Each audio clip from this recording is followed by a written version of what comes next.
नमस्कार दोस्तों, एक बार मैं आदर्श सुपर 30 में आप सबका स्वागत करते हैं। मेरे प्यारे बच्चों, आप सब आज बहुत ही सेशन बहुत तगड़ा होने वाला है, क्योंकि मैं लेके आ गया हूँ हिंदी मॉडल सेट 1 2023 के लिए 10th का जो हिंदी है आपको बहुत ही तगड़ा, यानी कि ये जितने भी क्वेश्चन हैं मोस्ट वीवीआई क्वेश्चन है। तो ये सभी क्वेश्चन को आपको पढ़ना है। तो इस पे आपको जो है हमारे मेन फोकस है कि हिंदी में कैसे 90 प्लस नंबर लाना है। आपको 90 प्लस लाने के लिए आपको क्या क्या करना पड़ेगा। तो आप सभी आदमी इस सेशन को एक बार लाइक कर दीजिए, और चैनल को सब्सक्राइब अभी तक नहीं किए तो प्लीज़ चैनल को सब्सक्राइब कर दें। तो ठीक है मेरे प्यारे बच्चों, अब सेशन को शुरू करें। एक बार हमारे साथ आप लोग प्रैक्टिस कर लीजिए। आपको आधे से अधिक क्वेश्चन आज ही याद हो जाएगा। अगर याद नहीं हुआ है तो एक बार इसको अवश्य एक बार फिर से वीडियो देख लीजिए या याद कर लीजिए। तो आपको ये सारे प्रश्न का जो है हल आपको याद हो जाएगा, और आप अच्छे से हिंदी में अच्छे अंक ला सकते हैं। क्योंकि बच्चों आज जो है ये सेशन का मेन मकसद है कि आपको अच्छे अंक लाना। क्योंकि बता दो कि अगर आप और सब विषय पढ़ते हैं, हिंदी नहीं पढ़ते हैं, तो फिर आपकी मार्क्स अच्छा नहीं बन पाएगा, आपकी रिजल्ट उतना अच्छा नहीं हो पाएगा। तो इसलिए हम क्या करते हैं, हिंदी को पढ़ा रहे हैं और आपको प्रैक्टिस में करवा रहा हूँ। तो ठीक है, तो चलिए हम आज चलते हैं, अब ये सेशन को शुरू करते हैं। बिना वक्त गवाए चलते हैं डायरेक्ट प्रश्न नंबर 1 की ओर। तो एक प्रश्न नंबर 1 में प्यारे बच्चों लिखा हुआ है, उच्चतर शिक्षा के लिए भीमराव अंबेडकर किस देश गए हुए थे।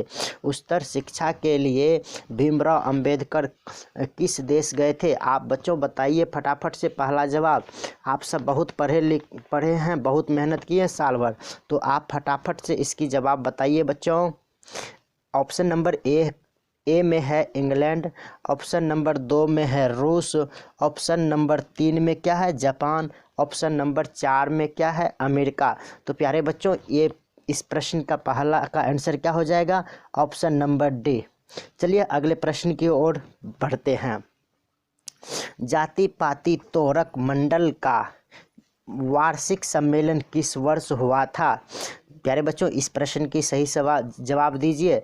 ऑप्शन ए में है 1935, ऑप्शन बी में कितना है 1936, ऑप्शन सी में है 1937, ऑप्शन डी में क्या है 1938। प्यारे बच्चों इसकी सही जवाब फटाफट बताइए। तो इसकी सही जवाब क्या हो जाएगा बच्चों, बहुत अच्छा, बी नंबर। तो प्यारे बच्चों आपको ये भी प्रश्न हो गया। तो अगले प्रश्न की ओर हम लोग बढ़ते हैं। तो इस प्रश्न की ओर हम लोग बढ़ते हैं। इस प्रश्न को अब 3 नंबर की प्रश्न में हम लोग हल करेंगे, 3 नंबर के प्रश्न को। ठीक है, चलिए 3 नंबर की प्रश्न को देखते हैं। प्रश्न कहता है, निम्न में से कौन पड़ोसियों के आवारागर्दी छोकरों के साथ लट्टू नचा रहा था। बहुत ही अच्छा है, बहुत ही ये प्रश्न अच्छे हैं। तो देखिए आप इस प्रश्न का सही जवाब दीजिए बच्चों। क्या होगा मेरे प्यारे बच्चों, आप तो बहुत पढ़े लिखे हैं, तो आप भी बताइए कि आप जब सैन साहब के कहानी से लिया गया है ये प्रश्न। सैन साहब में कौन कौन था, आप ये कहानी तो पढ़े होंगे, इसमें आपको पता ही होगा इसका सही जवाब क्या होने वाला है। चलिए हम ऑप्शन बोलते हैं। ए नंबर में है खोखा, बी नंबर में है रजनी, सी नंबर में है मदन, और डी नंबर में कौन है आरती। तो इस प्रश्न का सही जवाब आप लोग बिल्कुल सही जवाब दिए। वाह बेटा, सालनी ने कमेंट में और लाइव सेशन में भी को शेयर कर दिया है, बहुत अच्छे बेटा। इस प्रश्न का सही जवाब क्या हो जाएगा, सी नंबर। चलिए बेटा अगले प्रश्न की ओर बढ़ते हैं। अगले प्रश्न है 4 नंबर। इस प्रश्न में हम लोग पढ़ते हैं, भारत से हम क्या सीखे शीर्षक पाठ साहित्य की कौन सी बीघा है। तो बेटा ये कौन सी बीघा है, तो ऑप्शन नंबर देखिए, इस प्रश्न को 2 बार लिखा गया है, ये रिपीट प्रश्न है। ये अगला 4 नंबर की प्रश्न के ऑप्शन जो है गलत दिया हुआ है, प्रश्न सही है लेकिन ऑप्शन गलत दिया हुआ है। इसके फिर दोबारा में इसको थोड़ा टाइपिंग में गड़बड़ हो गया होगा तो इसलिए। तो बेटा हम 4 नंबर की प्रश्न को सही से पढ़ लिए हैं हम लोग, एक बार फिर से पढ़ देते हैं। भारत से हम क्या सीखे शीर्षक पाठ साहित्य की कौन सी विधा है। बेटा इसके लिए तो आपको बहुत अच्छे प्रश्न हैं, ये सब याद करने की ज़रूरत नहीं है, ये समझने की ज़रूरत है। बीघा, तो भारत से हम क्या सीखे ये क्या है, आपको ऑप्शन पहले बता देता हूँ। कविता, नाटक, रेखा चित्र, भाषण। इनकी सही जवाब 4 नंबर का हो जाएगा। बेटा ये भाषण क्या है, ये भाषण है। भारत से हम क्या सीखे थे, मैक्स मुलर साहब ने लिखे हुए हैं इसके। तो चलिए बेटा अगले प्रश्न की ओर चलते हैं। तो अगला प्रश्न को एक बार पढ़ लेते हैं, 5 नंबर, ठीक है। 5 नंबर के प्रश्न है, चारुचंद्र लेख नामक उपन्यास किस लेखक की रचना है। बेटा इस उपन्यास को किसने लिखा है, आप सब बताइए। सही जवाब क्या होने वाला है 5 नंबर प्रश्न का। तो 5 नंबर प्रश्न के सही जवाब जो है आप जल्दी से बताइए। ऑप्शन बोल देते हैं, हजारी प्रसाद द्विवेदी, अमरकांत, यतीन्द्र मिश्रा, भीमराव अंबेडकर। चलिए बेटा फटाफट से इसकी जवाब ढूंढ लो। इनकी सही जवाब क्या हो जाएगा, ए नंबर, हजारी प्रसाद द्विवेदी। चलिए अब हम दूसरे प्रश्न की ओर यानी 6ठे प्रश्न की ओर बढ़ते हैं। इसमें लिखा हुआ है, लेखक गुणाकार मूल्य की शिक्षा की भाषा क्या थी। चलिए आप इनकी सही जवाब दें। आप तो सबसे पहले इनकी जवाब जो होगा बेटा आप लोग इनसे समझिए कि गुणाकार मूल्य की शिक्षा की भाषा क्या थी। आप ऑप्शन देखिए, क्या ए नंबर में दिया हिंदी, बी नंबर में दिया हुआ मराठी, और सी नंबर में पंजाबी, डी नंबर में गुजराती। सबसे पहले तो गुणाकार मूल्य ये मराठी के रहने वाले थे, तो इनकी भाषा जो था मराठी था, इसलिए इसकी सही जवाब क्या हो जाएगा बेटा 6 नंबर का, बी मराठी, ठीक है। चलिए अगले प्रश्न की ओर हम लोग बढ़ते हैं 7 नंबर में। तो अगला प्रश्न है बेटा, अगला प्रश्न है, हमारे पड़ोसी देश कहाँ, हमारे पड़ोसी देश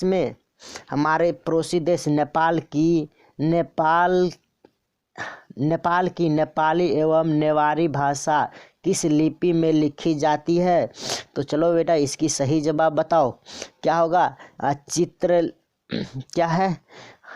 चित्रलिपि, देवनागरी, अरबी, और क्या है ऑप्शन नंबर डी में सिलेबरी। तो इनकी सही जवाब क्या होगा बेटा, हमारे भारत के नेपाल के क्या है लिपि सेम ही है, तो इसके सही जवाब क्या हो जाएगा, बी। चलिए अगले प्रश्न की ओर हम लोग बढ़ते हैं 8 नंबर की ओर, ठीक है बेटा। अगले प्रश्न में दिया हुआ है 8 नंबर में, निम्न में से जैन गणितज्ञ कौन है। चलिए बेटा इस प्रश्न का सही जवाब दीजिए फटाफट से। प्यारे बच्चों बहुत अच्छा कमाल किए हो आप लोगों ने। चलिए इनकी ऑप्शन बोल देता हूँ, नंदिनी नाथ, कबीराचार्य, महावीराचार्य, शंकर देव। इन प्रश्न का सही जवाब बताइए बच्चों क्या होगा। बहुत अच्छा, ऑप्शन नंबर क्या हो जाएगा 8वें प्रश्न का ऑप्शन नंबर सी सही जवाब। बिल्कुल बहुत अच्छे जवाब दे रहे हो आप लोग। तो चलिए हम अगले प्रश्न की ओर बढ़ते हैं 9 नंबर की ओर। तो चलिए इसके लिए थोड़ा सा हमको इस प्रश्न को जूम कर लेते हैं और इसको बड़ा भी जूम कर देते हैं।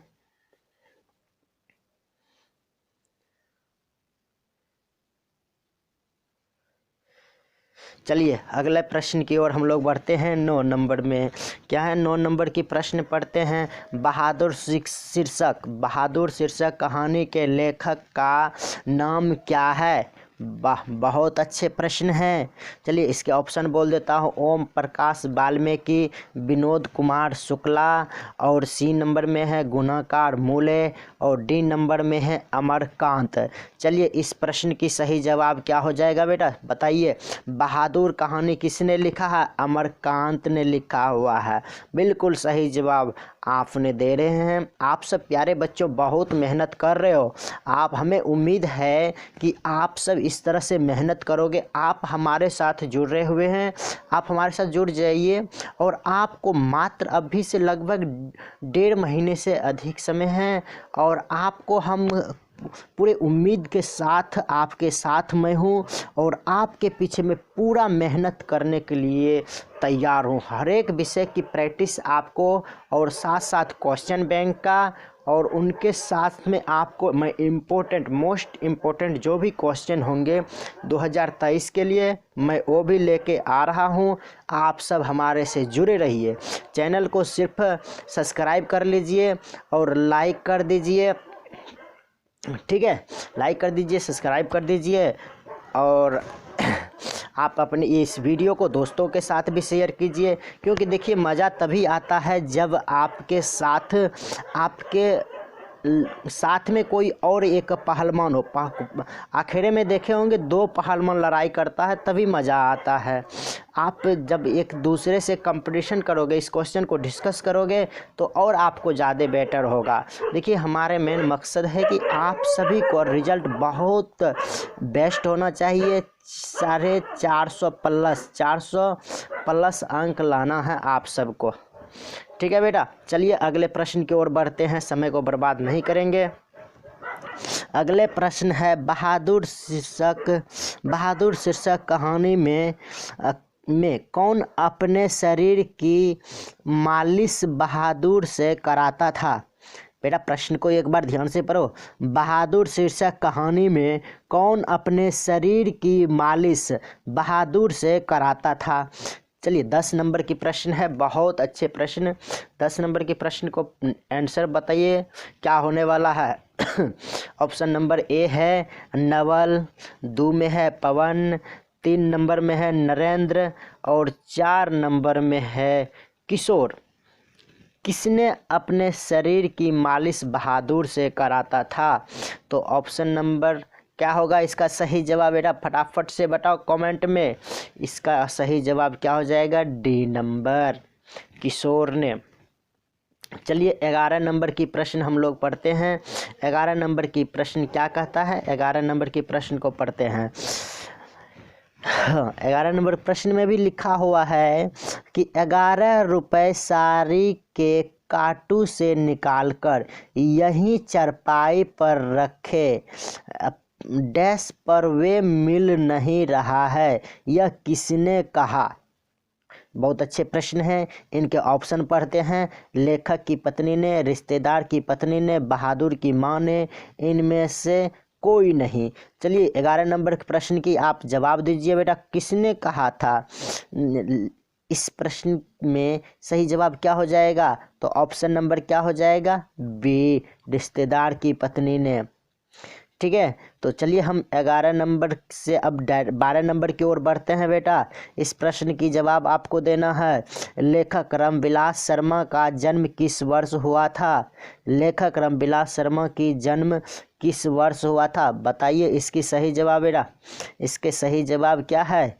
ऑप्शन नंबर ए में है 1911, ऑप्शन नंबर ए में 1911, ऑप्शन नंबर बी में है 1913, ऑप्शन नंबर डी में क्या है 1912, ऑप्शन नंबर सी में 1912, ऑप्शन नंबर डी में क्या है 1914।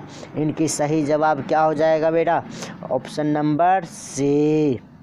चलिए हम लोग अगले प्रश्न की ओर बढ़ते हैं। प्रश्न नंबर क्या होगा अब, 13 प्रश्न होगा। चलिए 13 नंबर के प्रश्न की ओर हम लोग बढ़ते हैं। तो 13 नंबर में लिखा हुआ है, 13 नंबर की प्रश्न पढ़िए। जो साहित्य दूसरों की नकल करके लिखा जाए वह अधम कोटि का होता है और सांस्कृतिक असमर्थता का सूचक होता है। यह पंक्ति किस लेखक पाठ से है। यह पंक्ति किस शीर्षक पाठ से है। ऑप्शन नंबर ए में है भारत से हम क्या सीखे, श्रम विभाजन और जाति प्रथा परंपरा का मूल्यांकन। ऑप्शन नंबर डी में है क्या, मछली। तो इस प्रश्न के सही जवाब क्या होगा बेटा। 13 नंबर प्रश्न का आप जल्दी से बता दो। 13 नंबर में फटाफट से मारिए, कमेंट बॉक्स में भर दीजिए बेटा। सही जवाब आप इस कौन सी ये पंक्ति जो है किस शीर्षक पाठ से लिया गया है? ये और इनकी सही जवाब क्या हो जाएगा?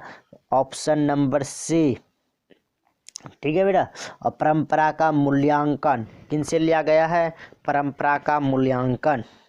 चलिए अगले प्रश्न की ओर हम लोग बढ़ते हैं। 14 नंबर प्रश्न की बात करते हैं। ठीक, 14 नंबर पढ़ते हैं। कितने वर्ष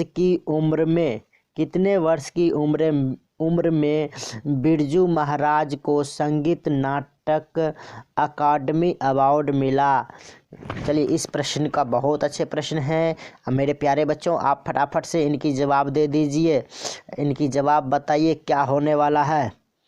कितने वर्ष की उम्र में बिरजू महाराज को संगीत नाटक अकादमी अवार्ड मिला था? तो इसकी सही जवाब बताओ। 28 साल उम्र में, ऑप्शन नंबर ए में 28 साल, ऑप्शन बी 25 साल, ऑप्शन सी 30 साल, ऑप्शन डी 27 साल। इनकी सही जवाब क्या होने वाला है बेटा? Option number D. चलिए अगले प्रश्न की ओर हम लोग बढ़ जाते हैं। अगले प्रश्न में है बिरजू महाराज। अगले प्रश्न में है 15 नंबर के प्रश्न में बिरजू महाराज कानपुर कितने साल रहे? ऑप्शन नंबर ए 1-1.5 साल, ऑप्शन नंबर बी 2-2.5 साल, ऑप्शन नंबर सी 4-5 साल, ऑप्शन नंबर डी 7-8 साल। तो चलिए मेरे प्यारे बच्चों, इनकी सही जवाब बताइए। कितने वर्ष रहे थे बिरजू महाराज कानपुर में? इनकी सही जवाब हो जाएगा 2-2.5 साल रहे थे। अगर आप कहानी पढ़े होंगे तो आपको अच्छी तरीक़ा से ये शब्द आपको मिला होगा। ऑप्शन नंबर क्या हो जाएगा? बी। चलिए अब अगले प्रश्न की ओर हम लोग बढ़ते हैं। अगले प्रश्न में क्या है? अगले प्रश्न में हम लोग बढ़ेंगे तो इसके लिए आपको क्या हो गया बेटा?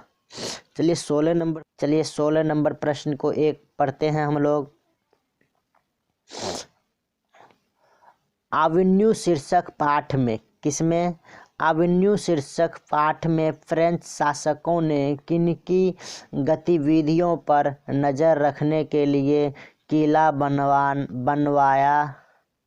बनवाना था?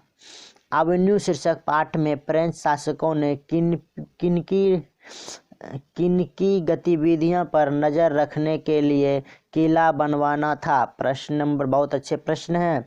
तो एक ऑप्शन नंबर ए में है व्यवसायियों की, ऑप्शन नंबर बी में है जनता की, ऑप्शन नंबर सी में है पॉप की, ऑप्शन नंबर डी में है सैनिकों की। चलिए फटाफट से इनकी सही जवाब बता दो बेटा। क्या होने वाला है इनकी सही जवाब 16 नंबर प्रश्न की? तो इनकी सही जवाब क्या हो जाएगा? सी नंबर पॉप की। ठीक है। चलिए अगले प्रश्न की ओर हम लोग बढ़ते हैं। 17 नंबर प्रश्न में क्या है, इसे अब हल करते हैं। तो कौन है? रोन नदी कहाँ है? रोन नदी कहाँ है, इसके बारे में आपको बताना है। दक्षिण अफ्रीका में, उत्तर फ्रांस में, उत्तरी अफ्रीका में और दक्षिण अफ्रीका में। चलिए बेटा फटाफट से इनकी सही जवाब बता दो। क्या होने वाला है? ऑप्शन नंबर डी दक्षिण अफ्रीका में हुआ है। कहाँ? रोन नदी कहाँ है? तो ये दक्षिण अफ्रीका में है। ठीक है मेरे प्यारे बच्चों। चलिए अगले प्रश्न की ओर हम लोग बढ़ते हैं। तो अगले प्रश्न 18 नंबर की है। 18 नंबर प्रश्न को पढ़िए। दीवार में एक खिड़की रहती थी। दीवार में क्या रहती थी? एक खिड़की रहती थी नामक उपन्यास किस लेखक की रचना है? किस लेखक की रचना है? इस प्रश्न को बहुत प्यारे बच्चों, आप सब बहुत अच्छे हैं, आप सब बहुत अच्छे से आंसर दे पा रहे हैं। बहुत अच्छा। चलो सलोनी बेटा बहुत बढ़िया, अच्छा रिजल्ट लाया है। देखिए हमारे जो भी स्टूडेंट है बहुत अच्छे रिजल्ट दे रहे हैं, यानी अच्छे से मेहनत किए हैं। पिछले साल भी अच्छा मेहनत किया था बच्चे सब, बहुत अच्छा रिजल्ट लाया था। और आप सब को पता होगा, जो हमारे प्यारे बच्चे पुराने होंगे उसको तो पता ही है। तो आप सब नहीं आए हैं तो हमारे प्लीज़ इस वीडियो को देखिए। और भी वीडियो उपलब्ध है, वो सब वीडियो भी देख सकते हैं मेरे सेशन का। तो चलिए इस बार भी हम अगले प्रश्न में, आपको पता ही होगा ये जो उपन्यास है किस लेखक की है। ऑप्शन नंबर ए में है Vinod Kumar Shukla, option number A में है Vinod Kumar Shukla, option number B में है Nalin Bilochan Sharma, option number C में है हजारी प्रसाद द्विवेदी, और ऑप्शन नंबर डी में है मैक्स मूलर। फटाफट से इसकी सही जवाब क्या हो जाएगा बेटा? विनोद कुमार शुक्ला। इस उपन्यास के लेखक कौन हैं? विनोद कुमार शुक्ला। चलिए अगले प्रश्न की ओर हम लोग बढ़ते हैं। मछली शीर्षक कहानी के लेखक की माँ क्या कर रही थी? फटाफट से बताओ बेटा, क्या होगा इसकी सही जवाब? क्या होगा सही जवाब? मछली शीर्षक कहानी के लेखक की माँ क्या कर रही थी?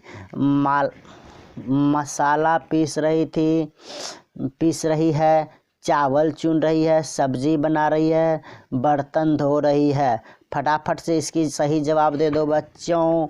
तो इसकी सही जवाब क्या हो जाएगा? ऑप्शन नंबर ए। क्या हो जाएगा? मसाला पीस रही थी। तो बेटा आप सब कहानी जो पढ़े होंगे तो आपको पता ही होगा। चलिए अब सवाल की ओर बढ़ते हैं, 20 नंबर की ओर। 20 नंबर में है सरपट शब्द का अर्थ क्या होता है? क्या है सरपट शब्द का क्या अर्थ है? चलिए बेटा इस प्रश्न का सही जवाब आप लोग फटाफट से कमेंट में बताओ, क्या होगा इसकी सही जवाब? किनारा, तेजी, जादू, प्रभाव, सरपट। तो इनकी सही जवाब क्या हो जाएगा बेटा?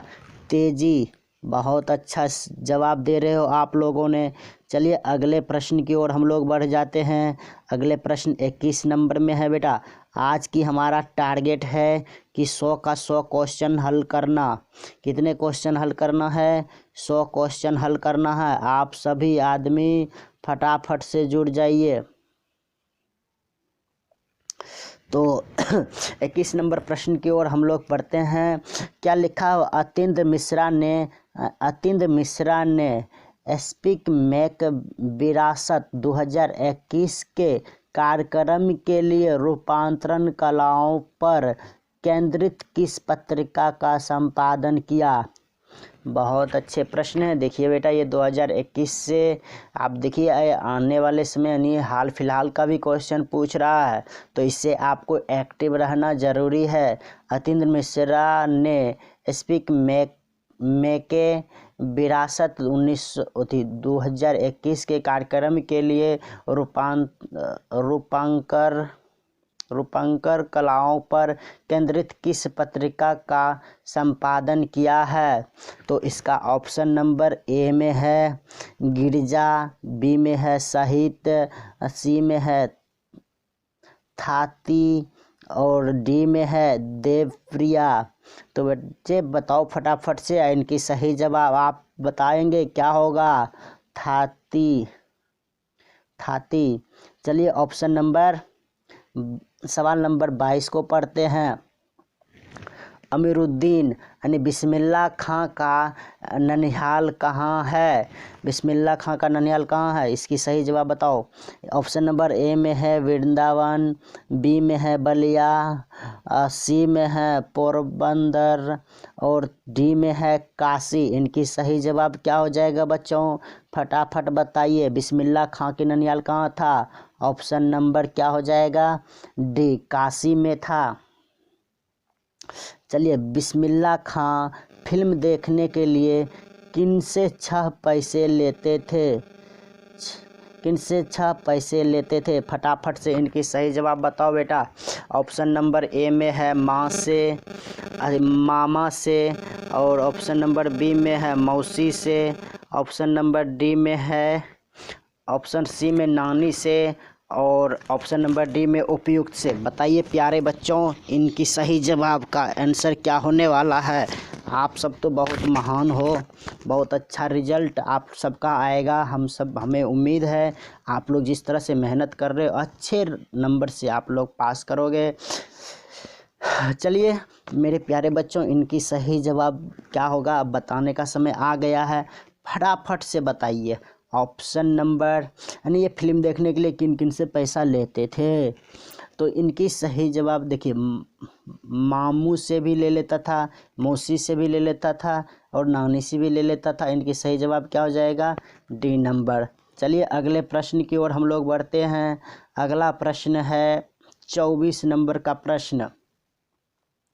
चलिए 24 नंबर के प्रश्न को अब हम लोग पढ़ते हैं। हरिजन नाम ऐतिहासिक पत्र के रचनाकार का नाम क्या है? हरिजन नाम ऐतिहासिक पत्र के रचनाकार का नाम क्या है? चलिए बेटा इस प्रश्न का सही जवाब बताओ क्या होने वाला है। 1 नंबर में है महात्मा गांधी, 2 नंबर में है अतीन्द्र मिश्रा, सी नंबर में है अमरकांत और डी नंबर में है गुणाकार मूले। इस प्रश्न के सही जवाब क्या होगा भाई? तो इस प्रश्न का सही जवाब ऑप्शन नंबर ए, महात्मा गांधी। चलिए महात्मा गांधी की हत्या किस वर्ष हुई थी? बहुत अच्छे। 25 नंबर प्रश्न में क्या है? महात्मा गांधी की हत्या किस वर्ष हुई थी? तो मेरे प्यारे बच्चों बताइए, 1947, 1948, 1949, 1950। आप सबको इसका सही जवाब तो पता ही होगा, तो फटाफट से कमेंट बॉक्स में लिख दीजिए किस वर्ष हुआ था। इसका जो हत्या हुआ था महात्मा गांधी का किस वर्ष हुआ था? 1948 ईस्वी में। चलिए अगले प्रश्न की ओर हम लोग बढ़ते हैं कि अगला प्रश्न है सेन साहब के कितनी लड़कियां थी? बहुत अच्छा प्रश्न है। चलिए ऑप्शन बोल देता हूँ, 2, 4, 5, 6। तो ऑप्शन नंबर आपको सही सवाल में समय बचाने के लिए ABCD नहीं बोल रहा हूँ। तो चलो प्यारे बच्चों बताइए सेन साहब की कितने बेटियां थी? कितनी बेटियां थी? तो मेरे प्यारे बच्चों बहुत अच्छा जवाब। सेन साहब को कितनी लड़की थी? 5। चलिए 27 नंबर प्रश्न की ओर हम लोग बढ़ते हैं। 27 नंबर प्रश्न में क्या बता रहा? दक्षिण भारत के पांड्या प्रदेश से किस राजा के पालियम ताम्रपत्र मिले हैं? दक्षिण भारत में पांड्या प्रदेश से किस राजा के पालियम ताम्रपत्र मिले हैं? ऑप्शन नंबर ए है राजा शंकर प्रताप के, ऑप्शन नंबर बी है राजा रत्नसेन के, ऑप्शन सी है राजा सेविक के, ऑप्शन डी है राजा वगुन के। तो चलिए भाई प्यारे इसकी सही जवाब क्या हो जाएगा 27 नंबर का? बताओ फटाफट से। राजा वरगुन के सही जवाब। ठीक है, इसके सही जवाब क्या होगा? ये। चलिए अगले प्रश्न की ओर हम लोग बढ़ते हैं 28 नंबर में। 28 नंबर प्रश्न में है बेतमा दान पत्र किस वर्ष का है? बेतमा दान पत्र किस वर्ष का है मेरे प्यारे बच्चों? फटाफट से इनकी सही जवाब बताओ कि ऑप्शन नंबर ए में है 1020, ऑप्शन नंबर बी में है 1030, ऑप्शन नंबर सी में है 1040, ऑप्शन नंबर डी में है 1050। फटाफट से इनकी सही जवाब बताइए मेरे प्यारे बच्चों। इनकी सही जवाब हो जाएगा 1020। चलिए अगले प्रश्न की ओर हम लोग बढ़ते हैं। अगला प्रश्न 29 नंबर के देखते हैं। थ का उच्चारण स्थान क्या है? आप सभी आदमी उच्चारण स्थान वाले प्रश्न आप जो पढ़े होंगे, उच्चारण स्थान याद किए हैं, इनको आपको याद करना है। तो मेरे प्यारे बच्चों अगर अभी तक याद नहीं किए हैं तो ये सारा याद कर लीजिए। ऐसे अब आपकी समय बहुत ही कम बचा हुआ है, आपको सही से पढ़ना है। ये वाले जो है आपको उच्चारण स्थान बिल्कुल पढ़ लेना है, क्योंकि इनसे प्रश्न आपको 2-3 तो आना ही है।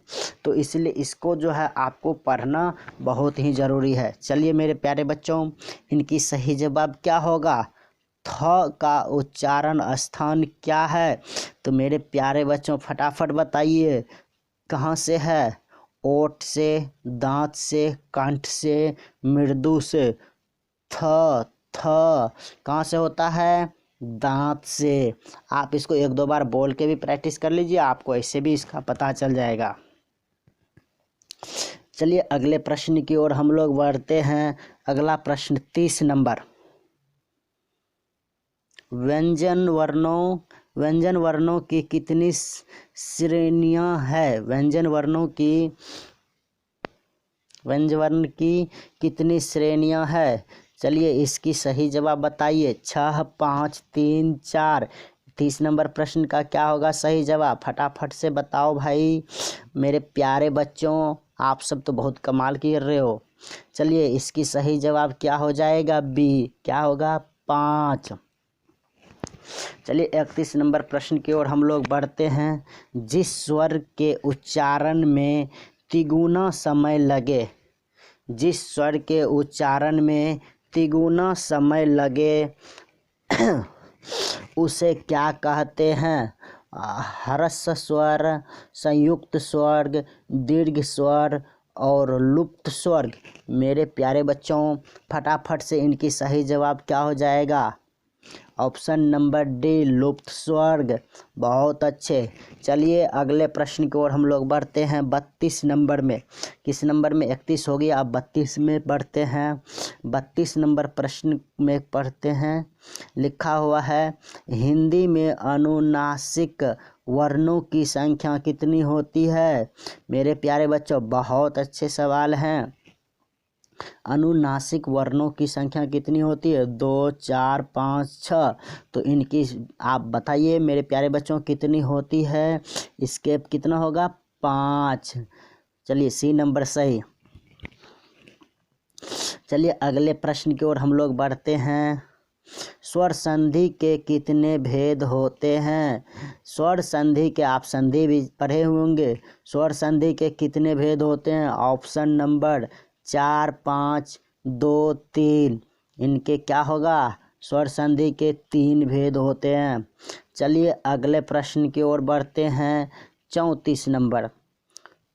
दुष्कर शब्द का संधि विच्छेद क्या होगा? दुष्कर शब्द का संधि विच्छेद मेरे प्यारे बच्चों फटाफट से बताइए, इसका क्या होगा?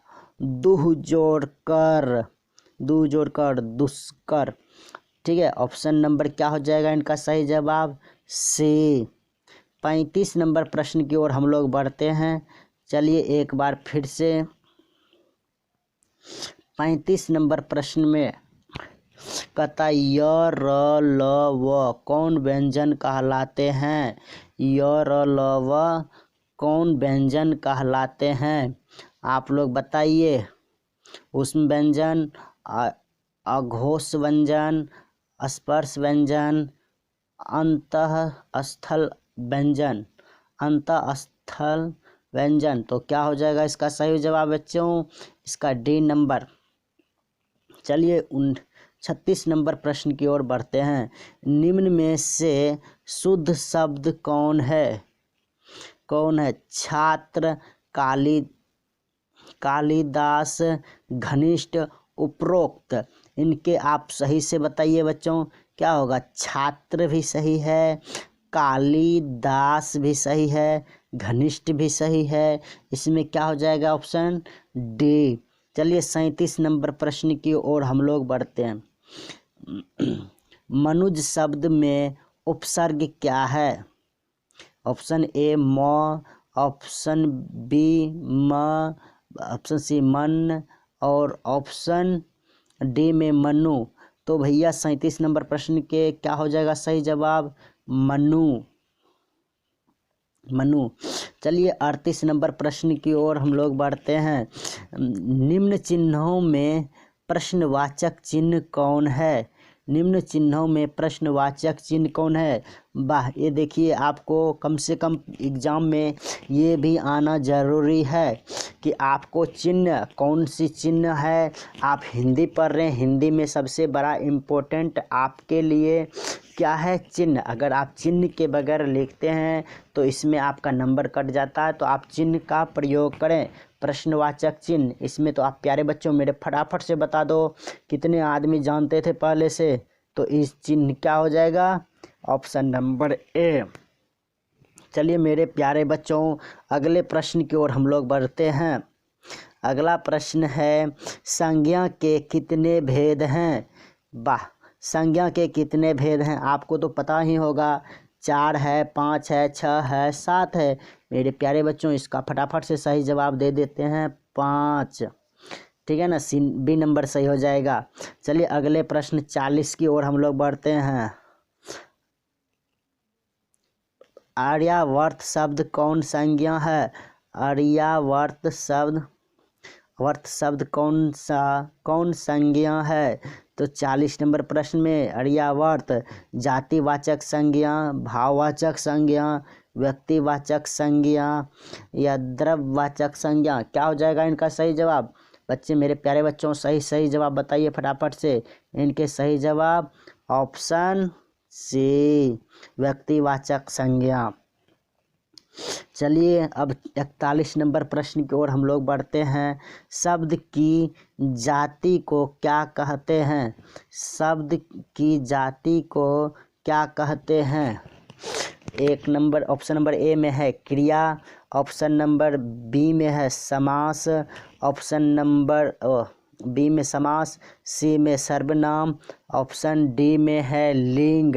तो मेरे प्यारे बच्चों फटाफट से बताइए इस प्रश्न का सही जवाब क्या होगा? ऑप्शन नंबर बी क्या है? समास। शब्द की जाति में क्या कहते हैं? चलिए मेरे प्यारे बच्चों अगले प्रश्न की ओर हम लोग बढ़ते हैं। अगला प्रश्न 42 नंबर में हम लोग पढ़ने वाले हैं, शक्ति शब्द कौन लिंग है? कौन सा लिंग है? ये शक्ति जो है स्त्रीलिंग है, पुल्लिंग है, उभयलिंग है कि इनमें से कोई नहीं? शक्ति लगाई जाती है, शक्ति लगाया नहीं जाता है, शक्ति लगाई जाती है। शक्ति क्या है? स्त्रीलिंग है भैया। क्या है? स्त्रीलिंग। तो चलिए इनका 42 नंबर प्रश्न हो गया। अब हम लोग पढ़ते हैं 43 नंबर प्रश्न को।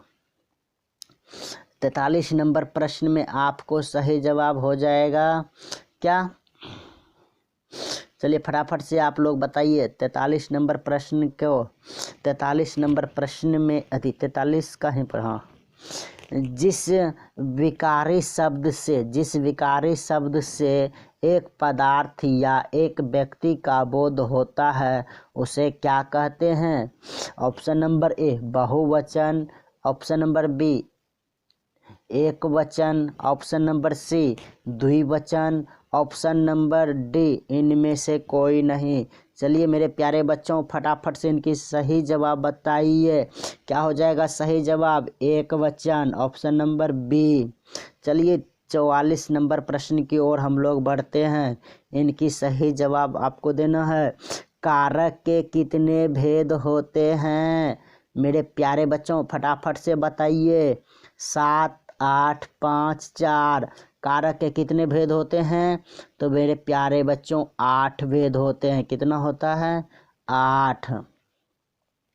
चलिए अगले प्रश्न की ओर बढ़ते हैं। ये भी कहाँ से लिया गया है? अगले प्रश्न है मेरा 45 नंबर। 45 नंबर प्रश्न में बोला जा रहा है कि को के लिए किस कारक की विभक्ति है? को के लिए किस कारक की विभक्ति ऐसे पूछ रहा है कि या कौन से, ये जो चिन्ह आपको दिखाया गया है कारक के नाम जो याद किए होंगे, इनके चिन्ह भी आप याद किए होंगे, तो आपको पता ही होगा कि इसके कौन सा होगा। 45 नंबर प्रश्न का को के लिए आपको पता होगा, कर्ता ने कर्म को करण से संप्रदान को के लिए, तो कहाँ है भैया संप्रदान कारक। संप्रदान कारक ऑप्शन नंबर कहाँ है, सी में। ऑप्शन नंबर सी में फटाफट मार लीजिए। ठीक, चलिए अगले प्रश्न की ओर हम लोग बढ़ते हैं। 45 हो गया, अब 46 नंबर की ओर बढ़ेंगे। तो चलिए 46 नंबर प्रश्न को पढ़ते हैं। शिकारी ने बाघ मारा। शिकारी ने बाघ मारा किस कारण का उदाहरण है। किसने मारा, शिकारी ने। शिकारी ने मारा, तो भैया ऑप्शन नंबर ए में है करण कारक, अधिकरण कारक, कर्ता कारक और कर्म कारक। आप बताइए ये कौन सी चिन्ह है। कर्ता ने, किसने, कर्ता ने। 46 नंबर के प्रश्न क्या हो जाएगा, आप चिन्ह के अनुसार पकड़ सकते हैं। कर्ता का क्या चिन्ह होता है, ने, इसलिए इसका सही आंसर क्या हो जाएगा, सी नंबर, कर्ता ने। चलिए 47 नंबर प्रश्न की ओर हम लोग बढ़ते हैं। 47 नंबर प्रश्न में लिखा हुआ, वह जो न करे सो थोड़ा। वह जो न करे सह थोड़ा किस सर्वनाम का उदाहरण है। किस सर्वनाम का उदाहरण है। मेरे प्यारे बच्चों फटाफट से आप बताइए 47 नंबर की जवाब। एक में है संबंधवाचक सर्वनाम, दो में है, बी में है निजवाचक सर्वनाम, सी में है निश्चयवाचक सर्वनाम, डी में है प्रश्नवाचक सर्वनाम। इसका सही जवाब क्या हो जाएगा, सी नंबर, ऑप्शन सी, निश्चयवाचक सर्वनाम। चलिए मेरे प्यारे बच्चों अगले प्रश्न की ओर हम लोग बढ़ते हैं। अगला प्रश्न है 48 नंबर, ऐसा आदमी किस विशेषण का उदाहरण है। ऐसा आदमी किस विशेषण का उदाहरण है। बेटा आप सभी आदमी बहुत अच्छे से विशेषण पढ़े थे, हमारे लाइव क्लास में भी आके आप सब पढ़े हुए हैं। तो आप सभी आदमी एक बार प्लीज़ वीडियो को जाके देख लीजिए। ऑप्शन नंबर इसका बता देता हूँ कि गुणवाचक विशेषण, सार्वनामिक विशेषण, सी में है संख्यावाचक विशेषण और डी में है परिमाण बोधक विशेषण। चलिए 48 नंबर के क्या जवाब हो जाएगा, ऑप्शन नंबर बी, बिल्कुल सही जवाब। चलिए 48 नंबर प्रश्न को हम लोग पढ़ते हैं। धार्मिक शब्द में प्रत्यय, धार्मिक शब्द में प्रत्यय क्या है। धार्मिक शब्द में प्रत्यय क्या है। तो मेरे प्यारे बच्चों धार्मिक, आप इनके सही जवाब बताइए क्या होगा इसकी सही जवाब। ऑप्शन नंबर ए में है क, ऑप्शन नंबर बी में है मिक, ऑप्शन नंबर सी में है एक, ऑप्शन नंबर डी में है मिर्क। तो क्या हो जाएगा 49 नंबर का सही जवाब, इनके सही जवाब हो जाएंगे सी एक। चलिए 19, अब चलते हैं हम लोग 50 नंबर प्रश्न की ओर। जिन क्रियाओं से इस बात का बोध हो कि कर्ता स्वयं कार्य न करके किसी दूसरे को कार्य करने के लिए प्रेरित करता है, उससे कौन क्रिया कहते हैं। उसे कौन क्रिया कहते हैं। मेरे प्यारे बच्चों आपने 50 नंबर प्रश्न को सही जवाब बताइए। एक बार फिर से मैं 50 नंबर प्रश्न को पढ़ देते हैं। जिन क्रियाओं से इस बात का बोध हो कि कर्ता स्वयं कार्य न करके किसी दूसरे को कार्य करने के लिए प्रेरित करता है, उसे कौन क्रिया कहते हैं। प्रेरणार्थक क्रिया, यौगिक क्रिया, अकर्मक क्रिया या सकर्मक क्रिया। चलिए मेरे प्यारे बच्चों 50 नंबर का क्या होगा, जो अपने से नहीं करता दूसरे को करने के लिए कहता है, इसके ऐसे उसे कौन सी क्रिया कहते हैं। सही जवाब बिल्कुल क्या हो जाएगा, प्रेरणार्थक क्रिया। चलिए 50 नंबर की सही जवाब हो गया मेरे प्यारे बच्चों, फिर आपको मैं 50 क्वेश्चन अगले वीडियो में कराऊंगा। तब तक जो है आपको हमारे चैनल से बिल्कुल जुड़े रहना है। आपको क्या करना है कि अगर आप हमारे चैनल पे पहली बार हैं तो वीडियो को लाइक कर दीजिए, और चैनल पे पहली बार आए सब्सक्राइब कर दीजिए।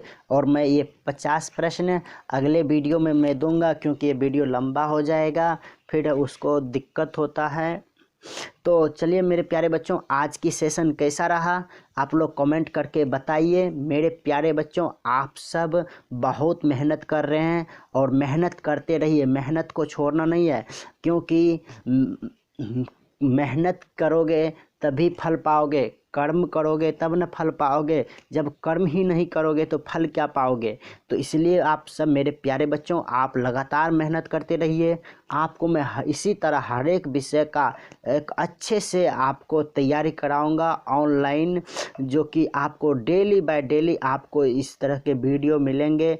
और आप प्लीज़ एक बार अगर चैनल पे आ गए तो चैनल पे आए हैं तो चैनल को सब्सक्राइब कर लीजिए और घंटी के निशान को प्रेस कर दीजिए, ताकि अगले वीडियो का नोटिफिकेशन आपको मिलता रहे। ठीक है मेरे प्यारे बच्चों, तो आज इतना ही। फिर मैं आपको मिलते हैं अगले वीडियो में। तब तक के लिए नमस्कार, थैंक यू।